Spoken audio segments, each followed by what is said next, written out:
Hai adik-adik, senang bertemu dengan kalian. Bagaimana kabar kalian? Kakak harap kalian semua baik-baik saja. Meskipun di rumah, kalian tetap menikmati Tuhan ya. Sekarang kita akan memulai ibadah anak-anak secara online. Tapi sebelum itu, kita berdoa dulu. Kakak mau kalian semua ikutin kakak berdoa. Tuhan Yesus, oh Tuhan Yesus, terima kasih Tuhan untuk kasih karunia-Mu yang cukup kami pakai. Sebentar lagi kami mau memulai ibadah anak-anak secara online. Tuhan Yesus, kami persembahkan diri kami seutuhnya hanya bagi Tuhan. Dapatkan telinga kami, mau mendengarkan setiap perkataan Tuhan. Terima kasih Tuhan. Amin. Sekarang kakak mau bercerita tentang saksi-saksi. Adik-adik, minggu kemarin cerita kita tentang kebangkitan Tuhan. Tuhan Yesus sudah bangkit loh dari kematian. Banyak murid-murid yang sudah melihat kebangkitan Tuhan. Salah satunya adalah Maria Magdalena. Lalu siapa murid-murid selanjutnya? Kita bahas satu persatu. Yang pertama, Maria dari Magdala. Maria dari Magdala berbeda ya dengan Maria Magdalena. Kita dengarkan yuk kisahnya. Pagi itu, aku, Maria ibu Yakobus, beserta Salome, pergi ke kubur Tuhan. Kami sudah menyiapkan rempah-rempah untuk meminyaki tubuh Tuhan. Tapi di sana kami mendapati batu kubur Tuhan sudah terguling dan tidak ada tubuh Tuhan di sana. Tiba-tiba ada malaikat yang berkilauan datang di depan kami. Dia berkata, "Jangan takut, Yesus yang kalian cari tidak ada di sini. Dia sudah bangkit." Kami segera keluar, tapi kami juga senang. Kami berlari keluar untuk mendapatkan murid-murid. Kami mau menceritakan semua kejadian ini kepada mereka. Tapi di tengah jalan, Tuhan Yesus menampakkan dirinya di depan kami. Kami terkejut. Segera kami tersungkur di depan kakinya. Kami menyembahnya. Lalu, kami segera pergi ke murid-murid untuk menceritakan semua kejadian itu. Pada saat itu juga, penjaga-penjaga kubur Tuhan pergi ke kota. Mereka mau menceritakan segala yang terjadi kepada imam-imam kepala. Tapi anehnya, setelah mereka bertemu dengan imam-imam kepala, cerita mereka jadi lain. Mereka bilang murid-murid Tuhan datang dan mencuri mayat Tuhan Yesus ketika mereka tidur. Padahal mereka juga melihat apa yang kami lihat. Mungkin mereka dibayar oleh imam-imam kepala untuk berkata bohong. Saksi kedua, Kleopas. Sore itu, aku dan temanku pergi ke Emmaus, kota kecil di dekat Yerusalem. Seorang laki-laki, kami belum tahu ternyata dia Yesus. Dia bergabung bersama kami. Dia menceritakan segala sesuatu tentang Mesias. Hati kami begitu bergelora mendengar ceritanya. Rasanya kami tidak mau berpisah dengannya. Hari sudah mau malam. Aku mendesak dia untuk tinggal bersama dengan kami. Dia setuju. Aduh, senangnya. Waktu makan malam, dia mengucap syukur. Dia memecah-mecahkan roti dan membagi-bagikannya kepada kami. Pada saat itu, baru kami sadar, dia Tuhan Yesus. Ya, Tuhan Yesus sudah bangkit. Dia sudah bersama-sama dengan kami sejak tadi. Tapi pada waktu kami menyadari itu, tiba-tiba dia lenyap dari pandangan kami. Saat itu juga kami kembali ke Yerusalem untuk menceritakan kejadian istimewa ini kepada murid-murid. Saksi ketiga, murid-murid tanpa Thomas. Kleopas dan temannya benar-benar mengagetkan kami.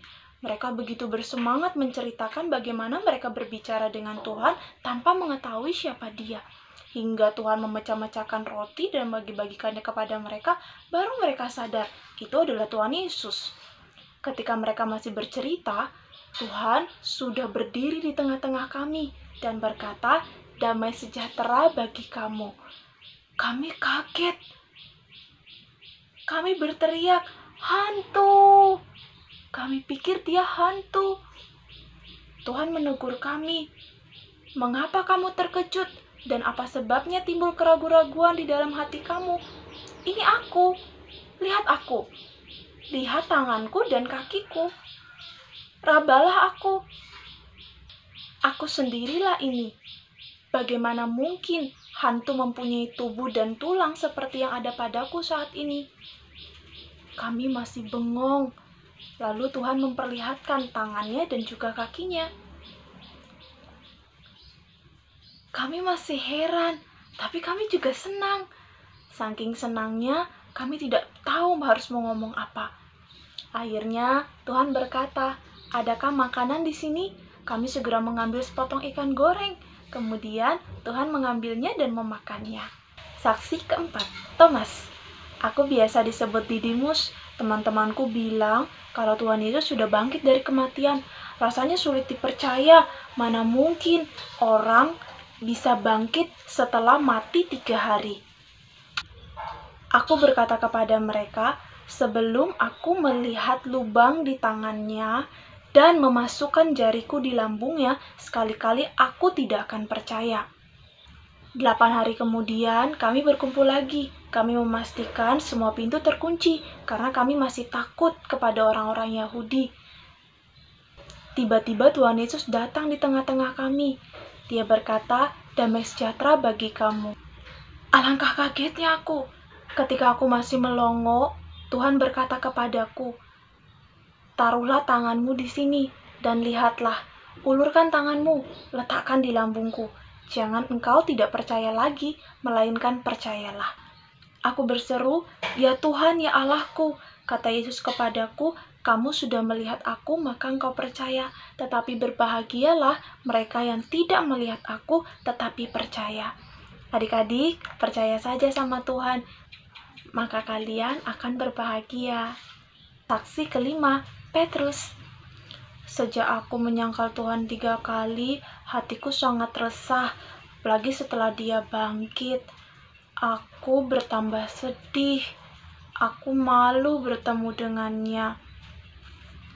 Memang sudah 2 kali Tuhan menampakkan diri pada kami, tapi di kedua pertemuan itu aku tidak berani menatap wajahnya. Aku sangat malu dan menyesal. Maka dari itu, aku mengajak 6 orang temanku untuk menangkap ikan. Tapi sialnya, hari itu kami tidak mendapatkan ikan satupun. Tiba-tiba ada seorang lelaki. Dia berkata, "Apakah ada lauk di sini?" "Mana mungkin ada lauk? 1 ikan saja tidak bisa kami tangkap." Laki-laki itu berkata kepada kami, "Tebarkanlah jala itu ke sebelah kanan perahu." Kami segera menebarkannya. Wah, banyak sekali ikan yang kami dapat. Tiba-tiba Yohanes berkata, "Itu Tuhan Yesus." Aku terkejut. Aku segera memakai bajuku dan langsung terjun ke dalam danau. Ketika tiba di tepi danau, Tuhan Yesus sudah menyiapkan sarapan bagi kami. Di situ ada api arang yang di atasnya sudah ada ikan dan roti. Dia tidak mengambil ikan yang kami tangkap. Kemudian secara khusus, dia berkata kepadaku, "Petrus, apakah kamu mengasihi aku lebih dari semuanya ini?" Sampai 3 kali dia berkata itu. Kemudian dia berpesan padaku untuk mengembalakan domba-dombanya. Aku sangat senang karena Tuhan tidak marah padaku. Adik-adik, mereka semua adalah saksi atas kebangkitan Tuhan. Mereka seumur hidupnya mau memberitakan kebangkitan Tuhan, bahkan sampai mempertaruhkan nyawa mereka. Hari ini kita semua adalah orang-orang yang menerima dan percaya kesaksian mereka. Kita percaya bahwa Tuhan sudah bangkit dari kematian dan sekarang tinggal di dalam kita, menyertai kita selalu. Kita berdoa ya. Tuhan Yesus, terima kasih. Kami percaya Engkau sudah bangkit dan sekarang tinggal di dalam kami. Engkau sukacita kami. Engkau menyertai kami selalu. Terima kasih Tuhan. Pimpin hidup kami. Jadikan kami saksi-saksi Tuhan yang hidup, memberitakan kebangkitan Tuhan. Amin. Adik-adik, kakak harap kita semua mau memberitakan kebangkitan Tuhan kepada semua orang, mulai dari orang-orang di rumah, papa, mama, adik, kakak, teman-teman, dan yang lainnya. Kita harus menjadi saksi-saksi Tuhan. Puji Tuhan. Ayat hafalan kita hari ini diambil dari Yohanes pasal 20 ayat 29 yang berkata, Yesus berkata kepadanya, "Engkau telah melihat aku, maka engkau percaya. Berbahagialah mereka yang tidak melihat namun percaya." Selama 1 minggu ini, kalian hafalkan ya ayat ini supaya menjadi kekuatan bagi kalian. Ibadah anak-anak kita sampai di sini. Sampai jumpa adik-adik.